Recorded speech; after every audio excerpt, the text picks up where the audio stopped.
Good morning, everybody. Today is Saturday, July 18th, 2020, the start of another year around the sun for your noble host. My name is Bill Woodcock, and you are tuning in to another edition of Forward Maryland. And with me, as very often, is my co-host, the indomitable Jason Booms. Jason, how are you this morning? Doing well, Bill. Doing well. Happy birthday, and hope you had a great one. And Thank you. yeah, just trying to sit here and raise the discourse in Howard County, so which Is there keeps a me busy. particular topic? So, well, with a lot going on in education in Howard County Public Schools, it's always good to comment on developments in districts. And I know we may talk about a bit about this, and with the shift to virtual learning in the fall, it's just a lot of ripe with possibilities as far as the conversations you can have on that. Meaningful, deep, important conversations. It sounds like a true forum for scholarly discourse on the par of the lyceums of ancient Greece. Oh, absolutely. You got to bring a lot of citations to the table. You just can't spout off random opinions on Facebook. That's never been done. Well, with our highly educated, affluent, and thoughtful populace in Howard County, and with your own level of sophistication, I am sure that shall be high-minded debate indeed, and I look forward to seeing the progress over the week. Perhaps next week we can chat about it on this very podcast. Indeed. All right, but where we're talking about goings on in various districts in Howard County, one of them is the second. And this happens to be the district in which I am coming to you live from my undisclosed location where I live. And today's guest on our mighty podcast is none other than the current Howard County Council member representing District 2. He is Dr. Opel Jones. Opel, good morning. Good morning, everyone. Good morning. Thank you so much for having me. It's a pleasure. And thank you for joining us on a Saturday morning. I know sometimes not the easiest thing for someone with a family, but sometimes also maybe the best time for someone with a family. So this is your first term on the county council. You're continuing the 3-member deep tradition of a doctor representing District 2 on the Howard County Council. I guess a doctor has always represented District 2 on the Howard County Council, come to think of it. But this is your first term. You've only been in office now for a little more than a year and a half. How do you like the job so far? Well, I will say that I absolutely love the job because I have an open mind and I stay flexible. If I thought 2 years ago, as we were marching towards a general election and after winning and being installed, if I had that same mentality and same paradigm, then I may not like it as much. But because I'm flexible, because it's different every day, because my wife supports me so much and allows me to talk through and think through scenarios and different things, and I have a solid base of politicos that I chat with. I've allowed myself to kind of ebb and flow with the ups and downs, and it has become more enjoyable. Had I stayed to the same thought process that I had 2 years ago, I may not like it as much. So for that, I'm thankful. So you said something very interesting there about the ebbs and flows, and I want to go back to that. But I think more importantly, is to talk about, what have you been really proud of that you've been able to get done and work on during this time, and obviously a time over these past 5 months that none of us ever saw coming.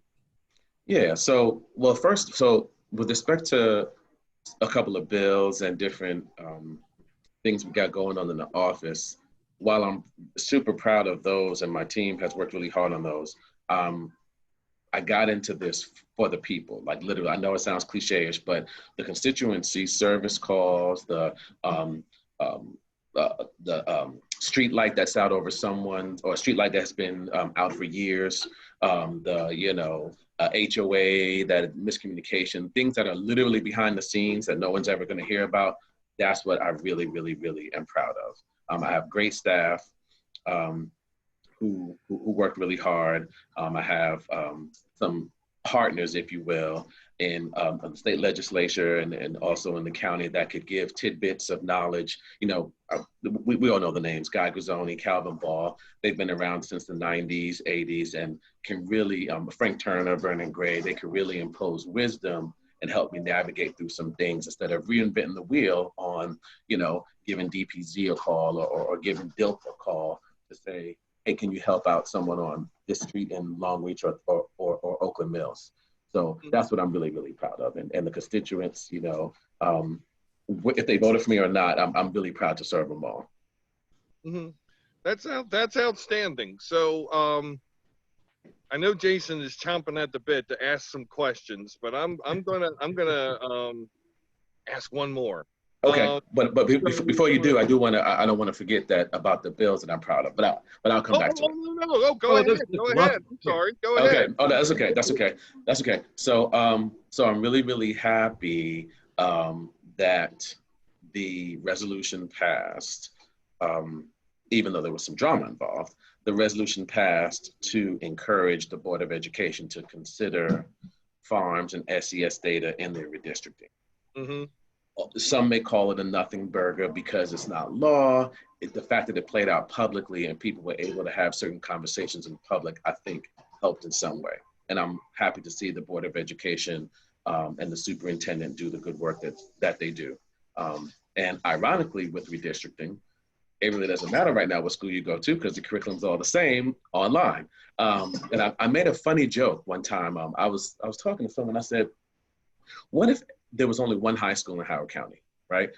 What would the ranking be if every 9th through 12th grader went to the same place? What about middle school? What about elementary school? Like, rankings wouldn't make sense because there's only one school. Well, ironically, the first 2 quarters are online, right? 9th grade algebra is the same in any school in Howard County. So in essence, we kind of are in the same place. You know, everything's the same. I mean, granted, you have different teachers that may explain things differently and, you know, maybe honors or AP and stuff, but, you know, X plus 3 equals 5, solve for X. That's the same across the board now, no matter what building you're in, no matter what time you get to school, no matter what part of the county you're in. So I think that's kind of ironic. So that's the first thing. Mm-hmm. The second thing that Christiana Rigby and I worked really, really hard on was the plastic bag bill that's going to be implemented starting in October.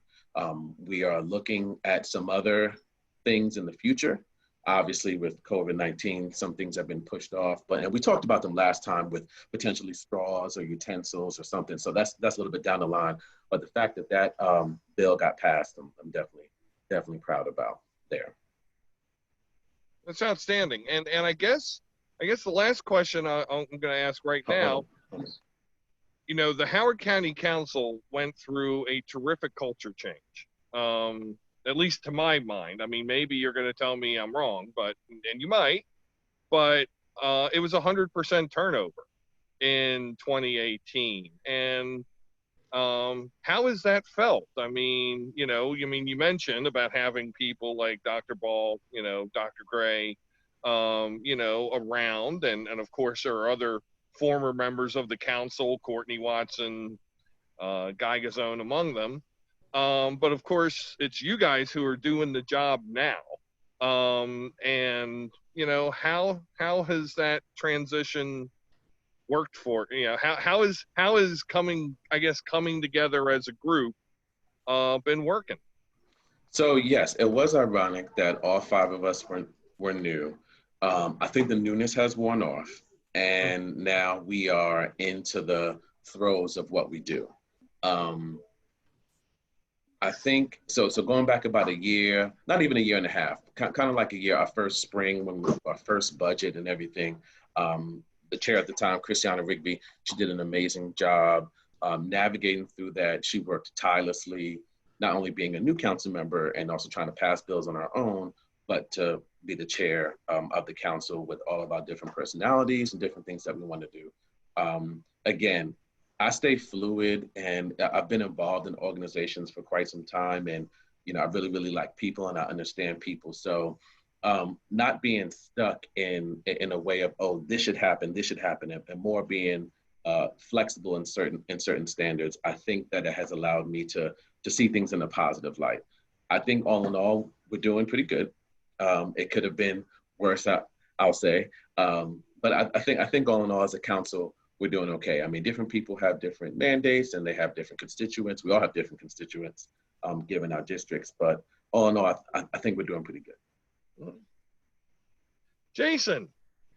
I do have a couple follow-ups on that, but perhaps a different time. I know we're sort of operating under the auspices of this being more of a family show today, and I'm struggling. But I do want to, well, number one, on another more serious and somber note, I would like to acknowledge, of course, the passing of Congressman John Lewis. May he rest in power. I do have this thing about the issue of racial justice and racial equity. The Howard County Council has moved on that very recently. Can you talk a little bit more about this task force and what your plans are for it?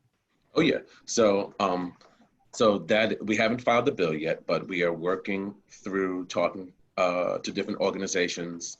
We are getting emails and having conversations with different people in the community to see exactly how we want this to look before we file the bill. Christiana Rigby and I, we talk about it probably every other day. Sometimes things shift, sometimes things changes. So I don't have a definitive, this is what it'll be, but I'll give you what I do know. So what I do know is we're gonna have the task force, and it's gonna be broken up into 3 or 4 subcommittees. We're not sure yet. Hopefully no more than 10 in each group, but we'd like to have an odd number. So let's say 9 or 11, so around 10 in each group, to be able to, go through Robert's Rule of Order and vote on different things.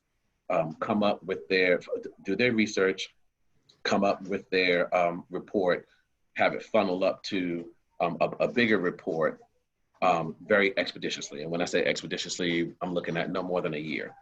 So 9 to 12 months. Let's say we get this thing, we file in September, it gets passed, maybe tabled, maybe amended, yada, yada. Let's say November gets enacted, and January, so maybe by the following December or December 2021, January 2022, we have a report. And then from that report, locally, we can start, any of us could start writing legislation to say, okay, here's what's happening locally, right? I give you the example. Someone may say, is Howard County gonna have police ban chokeholds, right? Okay, so where are we getting this from? Obviously, we're getting this from the numerous chokeholds and deaths that we've seen, asphyxiations and strangulations that we've seen on TV, but none of that has happened locally. So someone could make the argument, although, kind of morbid, someone could say, well, that doesn't happen here. That just happens elsewhere. Okay, yes and no. Yes, it happens elsewhere, but it's still in America. We still have the same systemic roadblocks that have gotten us to this place. Whether it's in Minnesota, Atlanta, or Howard County, Maryland, it's pretty much the same. But it's true. We don't have those situations here, or at least none that have been reported recently. So let's get a task force. Let's talk to people who have been in the trenches, NAACP, members of the community, Bessie Boydnay, Ethel Hill, Vernon Gray, Sherman Howell, Reverend Turner, people that have been at this, Larry Walker, they've been at this since the 80s and 70s, some from the 60s here in Howard County. Let's put all this together, get a report, here's the report, and now we can refer back to that when it's time to write legislation on something. Mm-hmm. What is say it's an ideal world, this legislation passes as you envision it. How can we ensure there's actually any teeth or enforcement mechanisms as a result of the recommendations that come out of the report?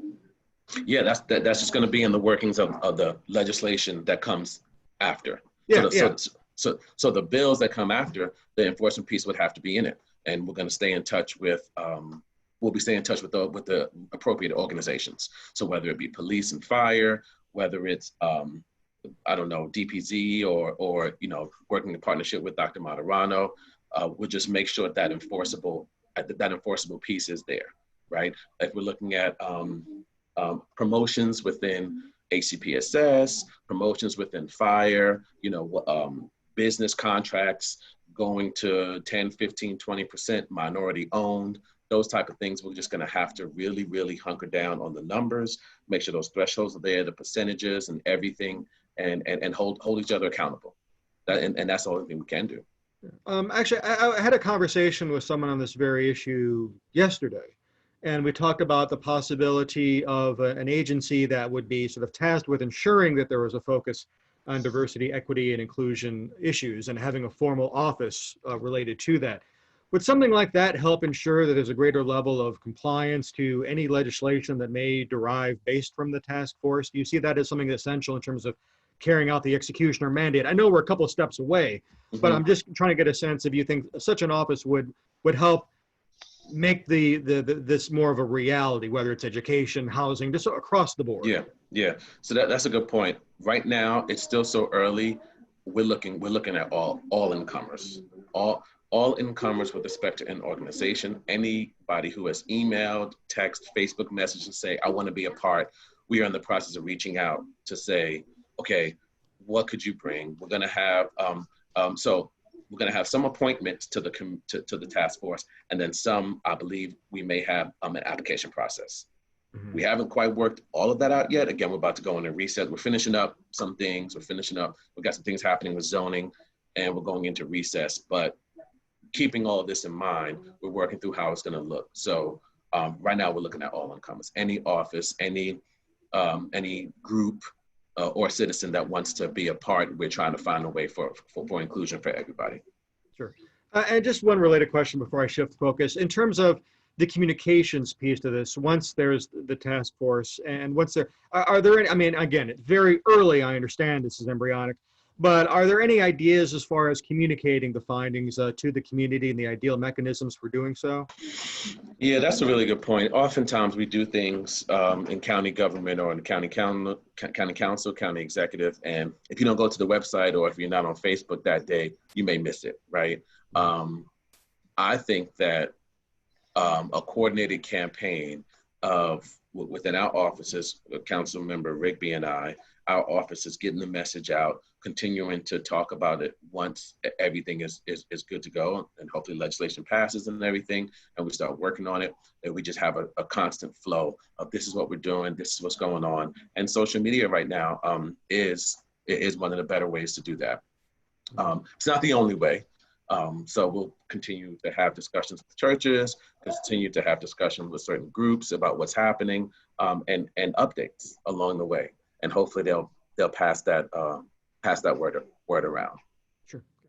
And I just want to tackle one other issue very quickly. Sure. I know back in 2019 you talked about reevaluating the current contract that Howard County has with ICE. How's the reevaluation process coming along? So with respect to the contract, I actually have a discussion with the county executive on Monday afternoon. There's a lot of conversations happening, almost all of them behind the scenes, with Mr. Kavanaugh, with the county executive, looking at the past legislation. So I believe going forward, there may be more conversations. I'm not sure of the actual, if there's going to be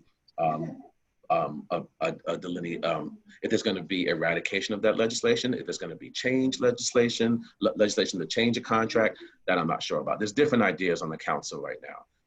I had a brief conversation with Councilmember Rigby about it a week ago, and I know that two other council members actually were at the George Howard building protesting, but they haven't written a bill. So, I can't really speak for anyone else. I don't want to, but there's definitely conversations happening.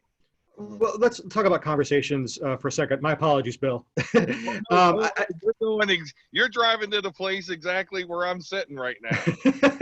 So I just want to say, well, conversations obviously are great, but as far as concrete actions that are taken, I just want to also partially understand where we are on the issue. Sort of a yes or no. Do you favor or oppose abolishing ICE? So I do not like some of the practices that they have.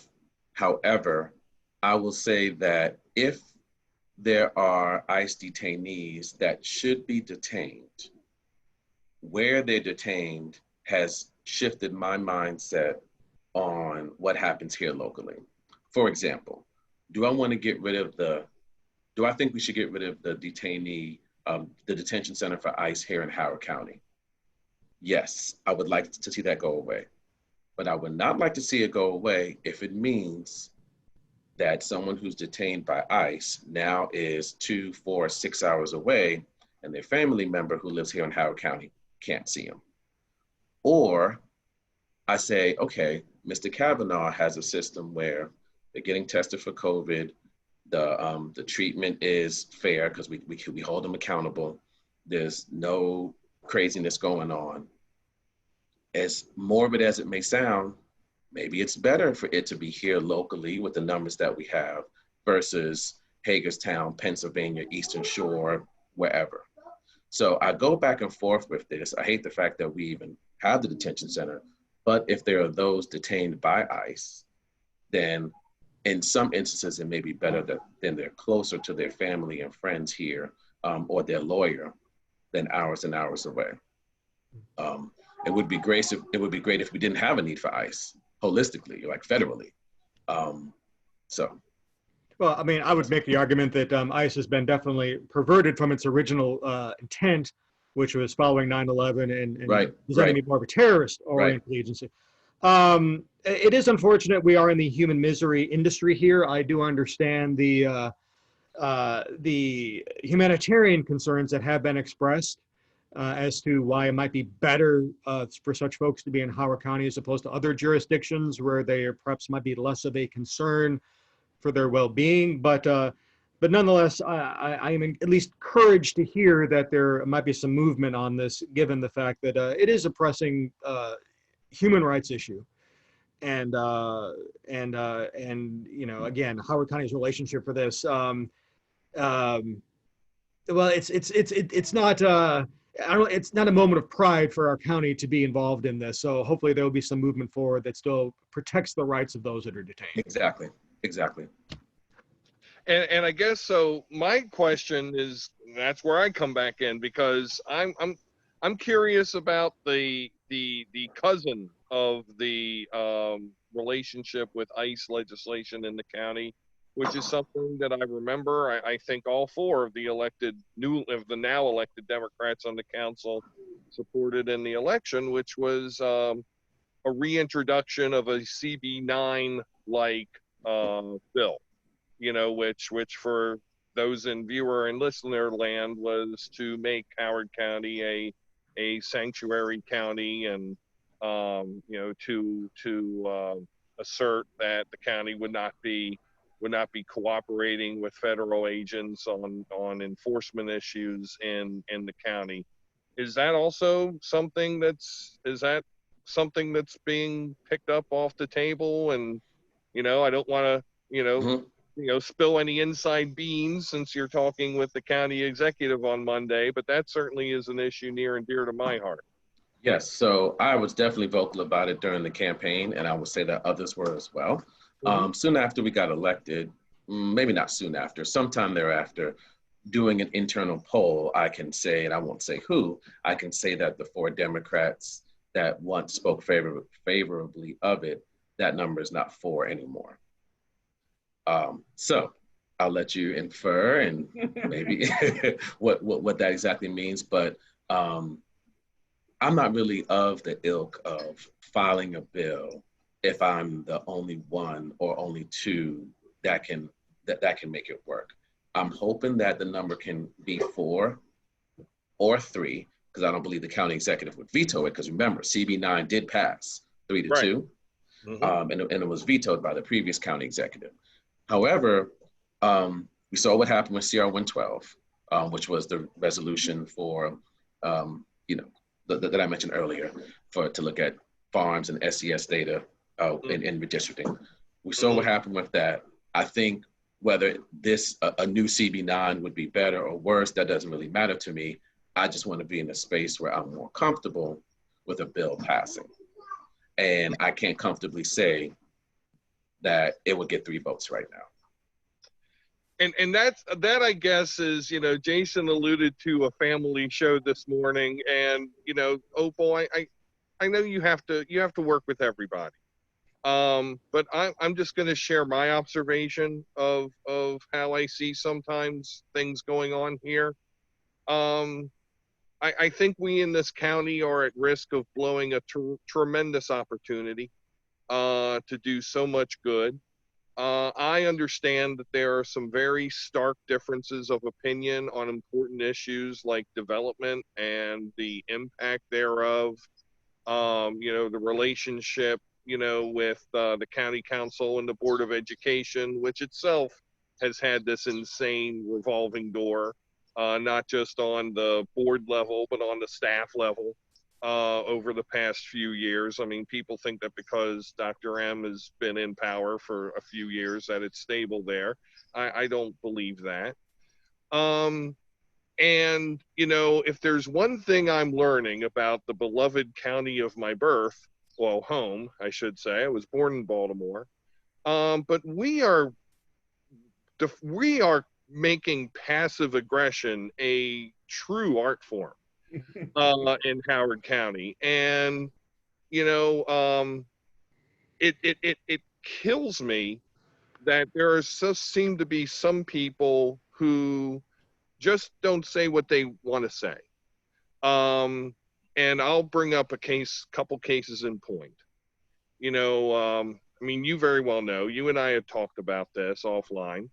The vote on the chair and vice chair last year, and you are neither the chair nor vice chair of the council now.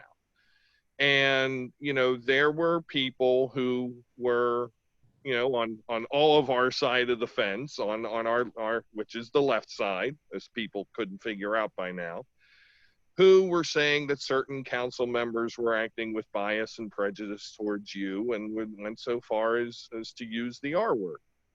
And, you know, I think Jason and I we both looked at the footage, the recording of that, and we were like, oh, close. I mean, I don't want to speak for Jason, but I thought we had this conversation at the time, and I think we were both like, close, but kind of hard.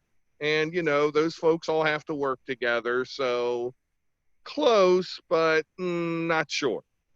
Um, at a recent meeting, um, I've never seen such behavior. You know, you were talked over, you were minimized.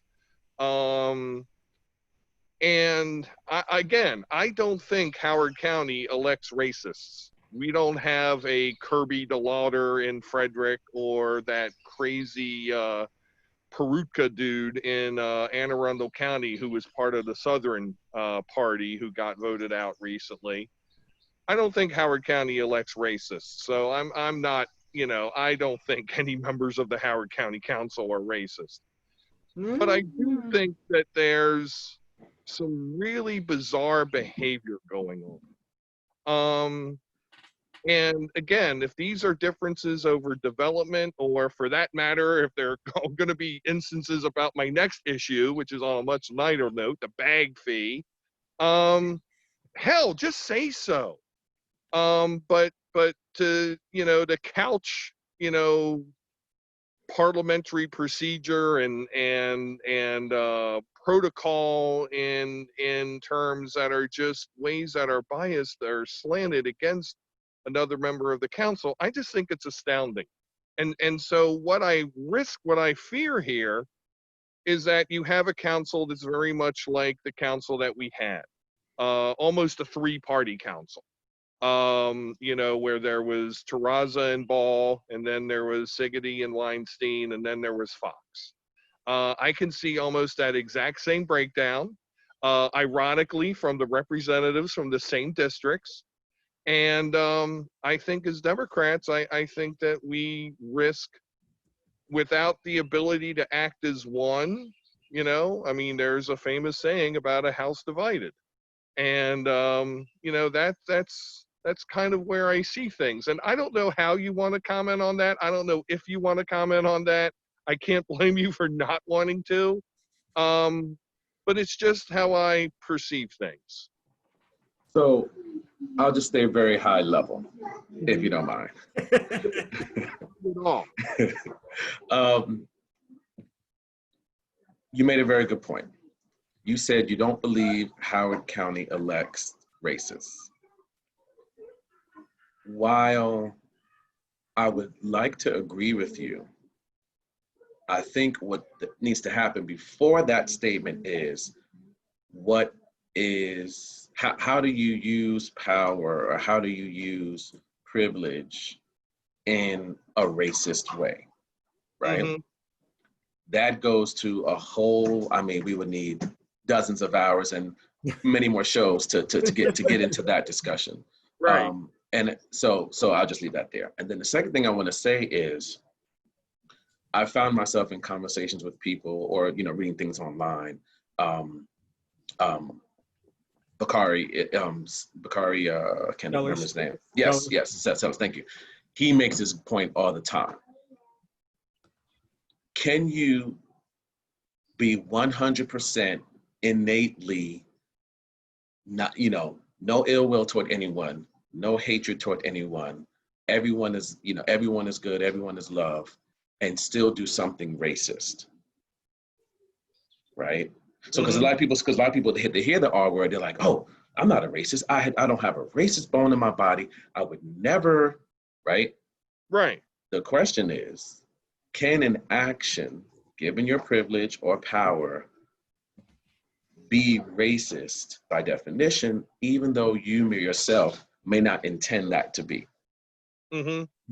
So I won't answer the question. It was a rhetorical question. I won't answer it, and maybe neither of you should answer it either. But it was more so to your statement that said you don't believe Howard County elects racists. Oh, well, I mean, just to answer it, I mean, I will say yes to that question. I mean, being a leader and manager and supervisor of people for many years, yes, I think it's very possible, to you can't completely blind your bias. I don't think. We all have that based in our experiences. And I do think that, power can be abused, and it can be abused in a way where people are subconsciously, at least, behaving in a racist manner. I mean, it's a thing that I've become, I mean, in this new era, as we have become welcomed as white America to not be colorblind, not see color, but invited to see things through the eyes of a person of color. It is a thing that I have had to check about myself, and I think any white person of reason should do that. Jason. Yeah, I just, well, perhaps I can be a bit more candid in my opinions of this particular question than some folks. When I wrote an article about this last week, I had to look up to see exactly what I said on this very topic. I think I wrote a quote: "We need unconscious bias and racial equity training for council members and county council staff." What I actually thought about writing at the time was, there doesn't necessarily need to be unconscious bias. I do believe there are cases of conscious bias. I won't necessarily attribute that to any specific individuals, whether in or outside of government. But as someone incapable of being a victim of racism as I am, I nonetheless see, and this is floating around on Facebook and other social media platforms, you see that pyramid of racist activity, with just the very top. Okay, there's your Nazis, there's your Klan, but there's a host of other attitudes, actions, behaviors that can nonetheless be racist or buy into a racist power construct. So with that said, when I saw the behaviors of a couple of members of the county council, I was definitely disturbed by it and had to wonder if Dr. Jones, for example, bore a closer resemblance to, say, the councilman from District 5, would have there been sort of the same behaviors or attitudes exhibited within the conversational dynamic itself, whether that's a subconscious or conscious level. Throwing the R word around, I mean, I think there's a lot of folks in our society who are racist, whether they believe it or not, whether they get offended by it or not. That's their own problem. Word deleted. Yeah, I just have to say, Dr. Jones, I felt the way you were treated there was abhorrent, and I haven't seen any of the behind-the-scenes conversations or perhaps some other egregious examples of this. But I really do think a couple of the folks on the council need to check their own behaviors and need to do so very, very soon. So anyway, It's funny you mentioned myself and the representative from District 5. Going back to December 2nd, 2019, and this whole zoning board vote, ironically, so the argument of needing to be a lawyer to be chair, that literally fell away when it was time to vote for a vice chair, David Youngman, who got unanimous vote. Mm-hmm. It was the most odd. I mean, I'm smiling now, but right. I'm sitting there like, wait a minute. And I think actually Christiana Rigby said something. If I haven't watched the video in a while, but I think she said, "Oh, look, we can support a non-lawyer," or something she said. So something she said, and I just sat there like, wow. So yeah. I will say that was one aspect of that vote last December that when I did hear that, I remember, and thank you for reminding me of that, because I do remember going, yes, when that part came up, because that was kind of silly. Beyond silly. All right. So. But it does go to the importance of actually taking the time to learn, to adopt anti-racist attitudes and beliefs, rather than just wanting to meander about the world thinking, oh, I love all people, I can't possibly be a racist. And then come the tears when you're rightfully accused of racism. But obviously, as Dr. Jones had mentioned, that's part of a much longer conversation. Onto a much lighter topic. Topic for some, because I do know of at least one notable Howard County communicator who is just burned up halfway from here to Nottingham's about it. Is, the bag fee. So tell us, Dr. Jones, how the bag fee will work come October 1st. Yeah, so what I'm presuming, I haven't talked with anyone in the executive branch, but even before COVID, I started seeing the signs of, or having conversations about the bag, a fee being implemented on a plastic bag. Immediately, I started seeing more, to bring your own bags for sale. And in CVS particularly, they have this compostable, I can't really describe the material, but on the bottom it says you can use this for like 100 times or 150 times. Mm-hmm. So, people they're getting creative and trying to get out of or find a way around purchasing in bulk that damaging plastic that ends up, in the trees and the streams and so forth. But I think it's gonna be great. It's gonna go forward. It's funny, I was watching, I think it was on WBAL or WJZ, and a news segment where they were going out to talk to grocers, and 3 grocers were talked to. One said, "Oh, this would be great." The other one said, "Don't we already do it?" Right? And the third one said, she didn't want it. So I think, given that we are somewhat transient, depending on where you work and where you go have fun, hang out, Baltimore, DC, or what have you, that you may shop at a store that already has this, right? Or you may have developed your own trunk full of Target bags, Wegman bags, all these bags that you kind of just walk in with and do. So I'm hoping that we can kind of catch up to neighboring jurisdictions and just cut back on our plastic use. So it is 10 cents, I believe, per plastic bag if you use one at a checkout? 5 cents. Oh, it's 5 cents. Oh, it's 5 cents. Yeah, so yeah, it was, I think the original bill may have had 10 cents, but that got amended down to 5. I think it did. So for somebody like myself, who every other week gets 6 to 8 bags of groceries, if I'm choosing not to, not to bring my own bags or reusable bags, and I'm paying 30 to 40 cents every 2 weeks. Right, 30 to 40 cents, and so that revenue, a penny goes back to the store to help them with certain things with their plastic and the with the accounting purposes and getting those numbers to the county. And the other part of it, the 4 cents for the bag, goes to clean up and education about minimizing plastic use. I mean, I don't know, Dr. Jones, but I mean, you know, a buck a month. I mean, I think I could certainly swing in my budget. I think I could probably figure that one out. I mean, that's loose change in the sofa cushions. Yes. But yet I'm amazed and amused and bemused at the number of negative comments on the forum of social media about taking away one's right to plastic and fears that there will be no more plastic bags and all the other things. So I mean, what was I mean in your offices, I mean, I don't know if you know for your office or for the council in general, I mean, what was the public sentiment that you guys got about this Yeah. legislation? Ironically, it really wasn't much. You mentioned a certain communicator halfway to Nottingham's.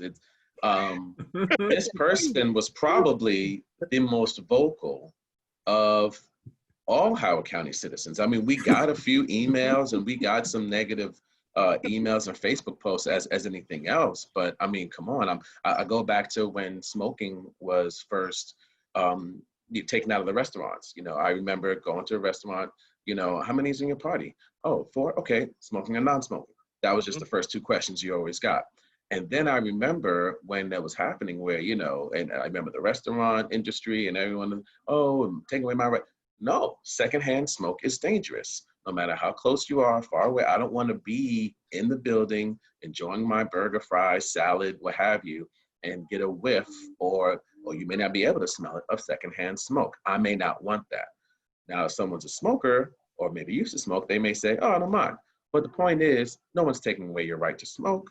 It's just better if you go outside or to, you know, a designated area or just save it for your car or home or what have you. Same thing with the plastic bags. You do have the right to still get plastic. And plastic bags are not banned yet in Howard County. It's possible that may come, but you have the choice. If you choose a plastic bag, there's a nominal fee that's going to help with the cleanup of your plastic bag and education to the future, the younger generation, about minimizing that plastic minimizing that plastic use. Well, in all fairness, the person we may be talking about, maybe they're doing a sequel to American Beauty, and we're just not aware that they need access to a lot of plastic bags. But as someone who's not particularly a fan of non-progressive taxes or user fees, it just makes so much sense to have this bag fee, particularly. And I would think that COVID-19 in particular would further motivate positive behaviors. I mean, who wants to touch things that haven't been in their possession as much these days? And 5 cents, frankly, seems extremely reasonable for the public benefit that could accrue by having such a fee. So I'm glad to hear that this, outside of a handful of areas, wasn't a major concern expressed to your office. Yes. No, it was, and it was funny because it wasn't too long after CR 112, the resolution I mentioned earlier, and so anything that was less than that was seen as a positive. So, Dr. Jones, I know we only have a few minutes left, but Jason brought up at the outset of the show the passing of the civil rights icon, Representative John Lewis. I wanted to know if you had anything to share about. Yeah.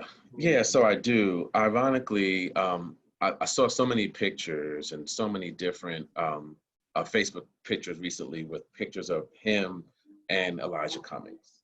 And when I think about those two men, when I think about men and women from the 60s and 70s, I grew up either seeing on either in an encyclopedia or maybe it was referenced in the Cosby Show or something. You know, I get to a place selfishly, I'm like, I'm getting old, right? Even the passing of older athletes or musicians that I remember growing up listening to or watching. It's just like, wow, I'm getting old. But no, with respect to John Lewis, the work that he did with SNCC, the work that he did in the 60s and up to through the present. I hope that one day my children or grandchildren could look at my happenings in life and have it be a fraction of what these pioneers did. So much love to his family and prayers for his family, for their family as they grieve. Outstanding. Thank you for that. Jason, do you have anything else? No, after those words, there's nothing I can add.